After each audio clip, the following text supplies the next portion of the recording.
We're finally going to get to shoot the Winchester Model 70 featherweight in 6.5 by 5.5 Sweet. I was planning on doing this last weekend and scouting this weekend, but we had a little hurricane blow through here, and it did some damage. Okay, so this whole series was intended to be for someone that's new to hunting, and okay, all they know is on this day they're going hunting, they've got a new rifle or a hand-me-down, they've got to get it set up, zeroed, and ready to go hunting. Okay, well, this just changed from that to, okay, deer season's next week. It's an absolute disaster, natural disaster, wiped out the whole area. There is almost no scouting, and we got to get this zeroed right now. So let's get started on this one and get it on paper.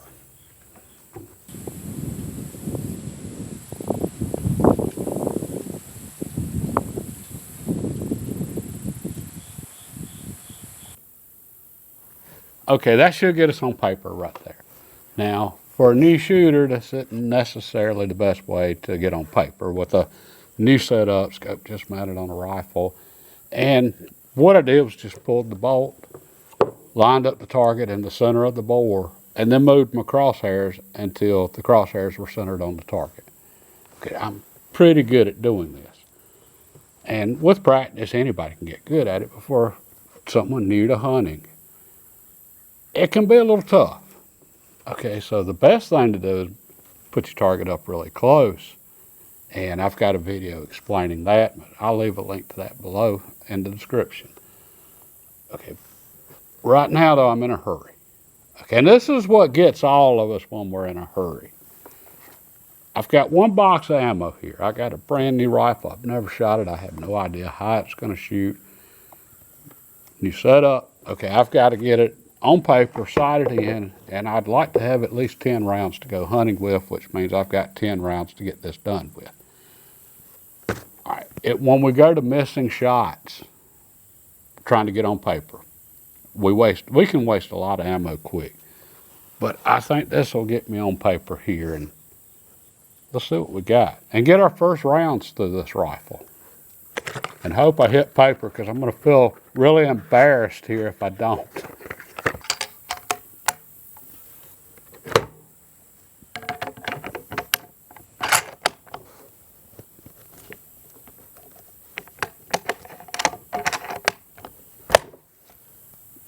A little tight there on the bolt closing. As a matter of fact, let's go ahead and check that out and make sure we don't have anything odd going on here. I'm guessing it's just a tight chamber. Okay, I don't see any marks in the bullet from where it was hitting the lands, and that's my big concern right there. New rifle, I mean, every manufacturer makes mistakes from time to time, so, I mean, we just have to pay attention. All right. So, yeah, just a tight chamber. There we go. Much better.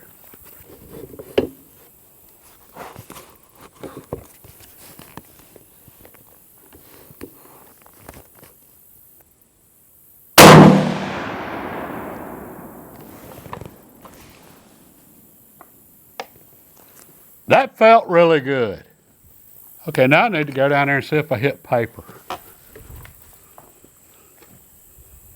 Okay, I did hit paper, but just barely. That's what happens when we get in a hurry. And I can say this is going to be one of those kind of days with my camera down here on the target. It's malfunctioning. So let me swap this out. We'll get us a group up here, and we're going to see what this rifle can do. Okay, I think we got the technical issues worked out downrange with the target camera. Now to make an adjustment. And when I say I barely hit paper, I've got to come up 7 inches and over 5.5. Okay, so 28 inches up and 20 inches to the right.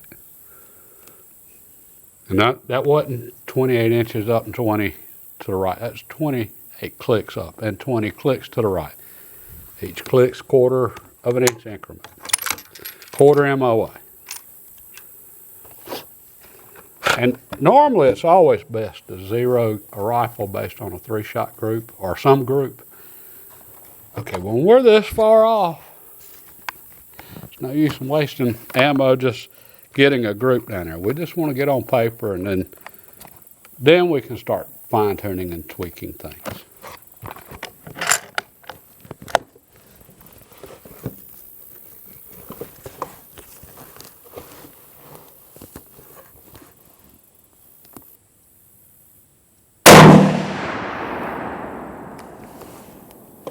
Did I mention that rifle just shoots exceptionally sweet?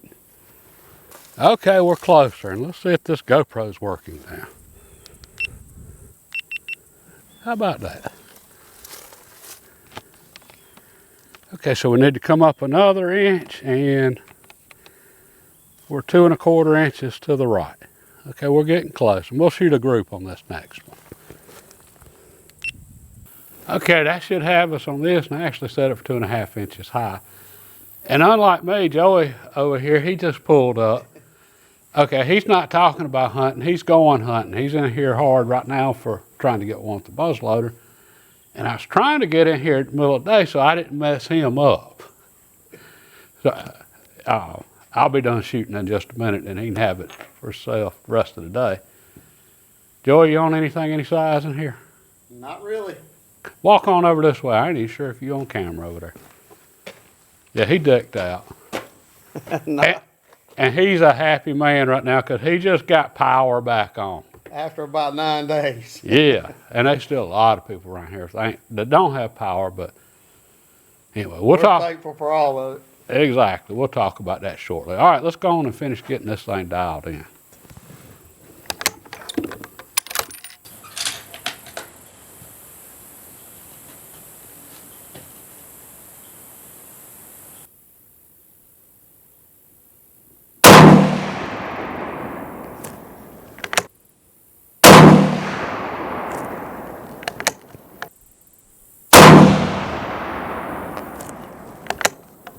Okay, that was pretty ugly. I've got 2 shots close to each other.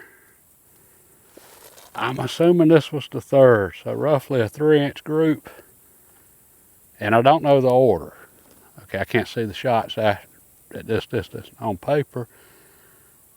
Let me fire another 3-shot group and just let's see what we get, and hopefully it tightens up and this is just a new gun settling in.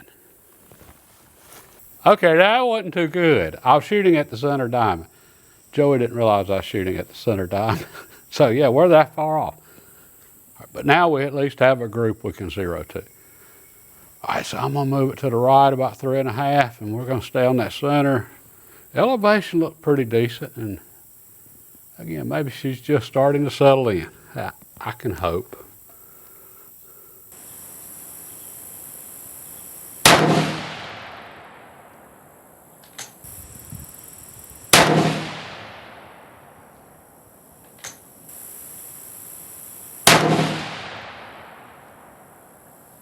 Let's see what we've got now.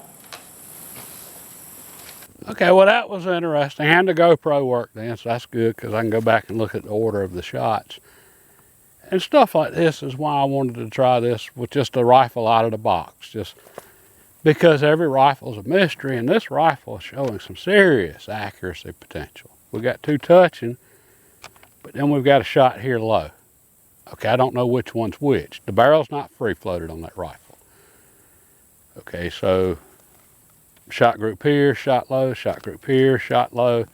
Is the barrel heating up, throwing some pressure off? Is this the first shot, dropping low? It's the same shot low on both groups.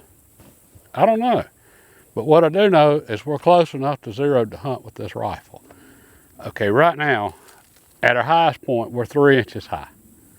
I was shooting for 2.7 inches. That's what I want for my maximum point blank range. Okay, and just for anybody that hadn't heard me mention this many times in the past, maximum point blank range is where to set your scope up here so that you can shoot the deer at the farthest distance for your rifle without having to do any holdover and still hit within a certain size diameter. Okay, for me, 2.75 inches would be get me where I wanted to at 100 yard zero for my maximum point blank range for the velocity of that rifle for a 6-inch circle, all right, which would have been 268 yards. Okay, this, I can hunt with this. I just need to know the order of my shots and which one's dropping out on me. All right, and I'll go back and review the footage, and then we'll talk about this at the shop here in a few minutes. Left and right, we're looking pretty good. I'm a hair off on these two shots to the right.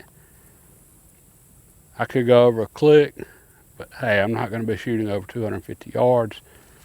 This is going to work for what we're doing for right now. I'm not about to try to take a long range shot with this, but this will get us in the woods.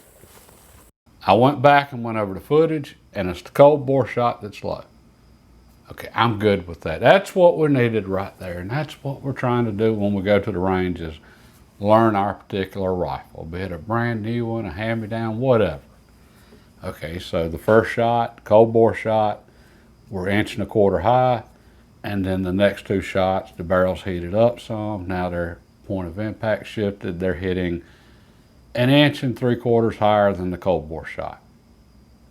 Okay, so when I go hunting, I'll put the rifle just absolutely dead on wherever I want to hit at 100 yards. It's going to be dead on it at 150 yards. The bullet's going to start dropping about 200 yards. Okay, so anything after 200 yards, I'm going to do a high shoulder shot just to compensate for that drop. And then any follow-up shot after that, which the cold bore shot's what matters. Okay, but any follow-up shot after that, it's just going to be right in my wheelhouse as far as with my maximum point blank range. So yeah, hey, I'm ecstatic with the rifle. And later on I can go back and I can bed the action and then free float the barrel. And I'm convinced this one's just going to be an absolute tack dropper. And the feel of this rifle, with that 6.5 by 5.5 Swede, it was just exceptional. Outstanding shooting rifle, and I have no idea why this one shoots any different or better or worse or whatever than any other, but this one just had that feel to it. Okay, so yeah, I am tickled with this, and we'll talk more about all that later. Okay, now for my hunting season, and yeah, I am just relieved to have gotten this done. I didn't even know if I was going to be able to get to the range today, and we'll just say that was an extended lunch break. I was in a rush then. I had to get out of there. First of all, I didn't want to mess Joey up on his evening hunt, which he didn't see anything.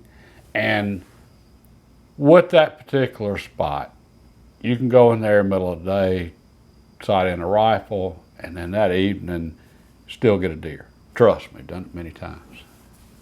Okay, it's just, next week's going to be the week to get on the deer here because we're finally going to get that drop in temperature.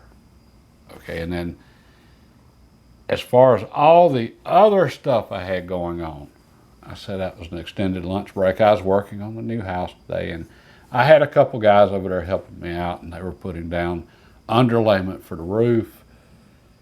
We'll just say that felt paper didn't hold up in the hurricane. Okay, and as far as the hurricane, for my area, right here in South Carolina, in the Piedmont region, it was a disaster. But it wasn't anything like North Carolina. Okay, here we had tons of rain Thursday. The hurricane came in early Friday morning before daylight. All right, that tons of rain Thursday, ground was completely saturated. And when I say tons of rain, we had, I know, over 7 inches. I had a buddy watching his rain gauge, and last time I talked to him, it was over 7 inches, and I've heard 12 inches. Okay, so we got some rain. Well, then the hurricane comes in, and it's just, trees are going down everywhere. Okay, so it was just a mess. They were taking out power lines, and we don't normally get winds like that here. Okay, we get leftovers from hurricanes all the time and tropical storms. I mean, that's, southeast. All right, but normally the storms have dissipated enough that by the time they get here, well, it's just not that bad. All All right, well, this one was still pretty breezy, and a lot of the really old trees here, because we don't normally get that high of winds, a lot of the old trees came down along with all of the ones that from the ground just being saturated, and it was a mess. Power lines down everywhere. It's just driving over a few blocks was difficult. I mean, it's just detour after detour, transformers just hanging in the air, power lines everywhere. I mean, it was a disaster here.